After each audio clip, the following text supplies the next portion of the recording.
sector and qualification. So dito, paano ko nga ba nakuha yung qualification sector, unidad, competency, and module title. So sa sector muna tayo and qualification. Yung sector, makikita natin siya sa pinaka-TR, which is sa baba ng magiging qualification title natin, ayun yung find page ng TR, which is the tourism sector. Ayan yung naging sector ko, tourism. Tapos yung qualification title naman is makikita siya sa taas ng sector. So, ang magiging qualification ko is bread and pastry production NC2.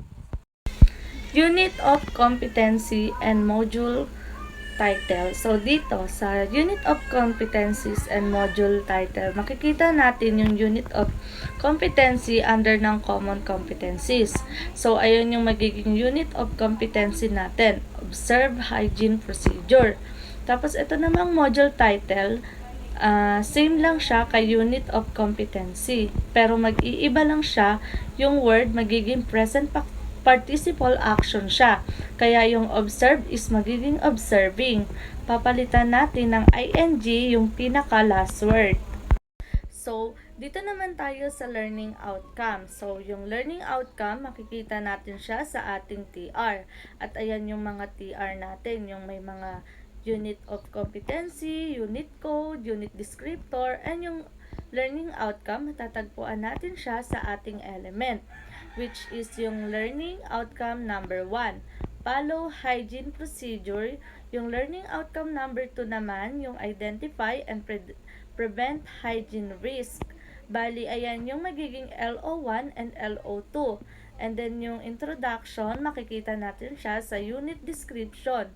So, i-copy-paste mo lang yan, then ilalagay sa introduction. Next is learning activities. Yung learning activities, ayun naman yung kung ano yung LO1 and LO2.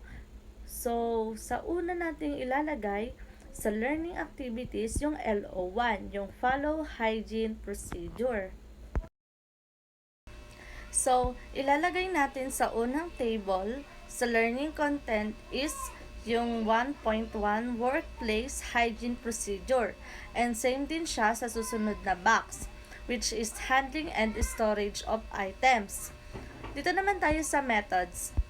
Methods, ito yung kung paano natin ipapaalam or ipapatuto sa mga estudyante yung gagawin natin. So, sa learning outcome number 1, which is yung topic na workplace hygiene procedure. And ang methods natin dyan is pwedeng modular and individualized learning. And then next naman natin is yung lecture with PowerPoint presentation, and then yung next demonstration. So sa presentation naman, kung ilang ginawa mo sa method, ganun din yung gagawin mo sa tatlo. Pero dapat naka-organize yung unang bullet. Ay modular, ay ganun din sa mga susunod. Kung sa susunod na bullet or asterisk ay lecture, ganun din sa mga susunod. And then sa demonstration, kung ano yung nasa bullet na pangatlo, ganun din yung susunod. Sa una nating bullet, read the information sheet 2.1-1 or modular. So, saan nga ba natin nakuha yung unang number? So, unang number, makikita natin siya sa ating sector or yung under siya ng TR. So, tayo ay nakapaloob sa common competency. So, una natin palaging number na ilalagay ay number 2.1. And then, di ba yung 2.1, yung pangalawang number, naman, saan natin siya nakuha? Makukuha natin siya kung pang ilang learning outcome siya. Sa practice, so, sa practice naman, sa unang bullet or asterisk is nakapaloob siya sa modular. So, ang gagawin dyan ng mga learners is answering self-check 2.1-1. So, kung anong number yung nilagay mo sa presentation, always the same pa din si practice kay feedback. Next, second asterisk for lecture with PowerPoint presentation. So, ang kinuha natin dyan is answering self-check 2.1-1. Parang same lang din sila kay modular or individualized learning. Next is kay demonstration. Dito naman sa pangatlong asterisk is yung performing task.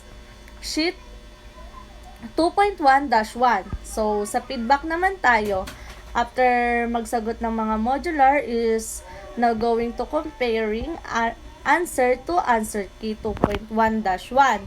Next is the second asterisk, which is nakapaloob siya kay lecture. Same lang din, comparing answer to the answer key 2.1-1. And dito naman sa pangatlo, dito na siya mag-iiba. Ang lalagay lang natin dito is evaluating performance using performance criteria checklist 2.1-1.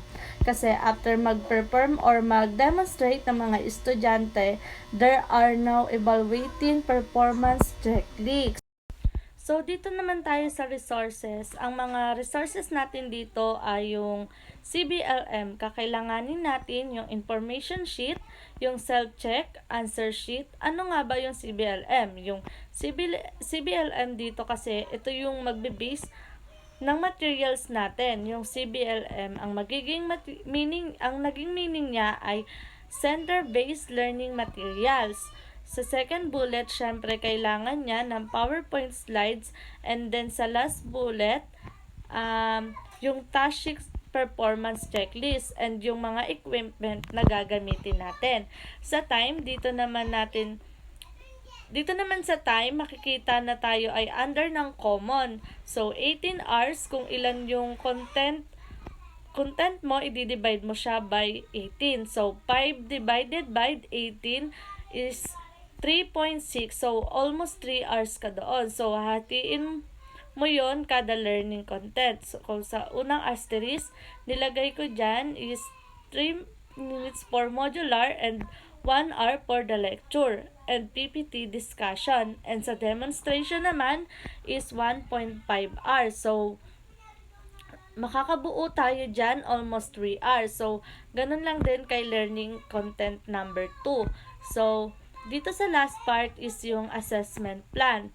So, makikita natin siya sa ating TR, which is the evidence kind. Yung number 5, yung methods of assessment, nakalagay dyan yung 5.1 and then practical demonstration. So, ayan yung gagawin natin sa assessment plan natin. And at the end of the lesson, students should be able to summative assessment and nakapaloob sa evidence kind natin, which is the written examination and then practical demonstration.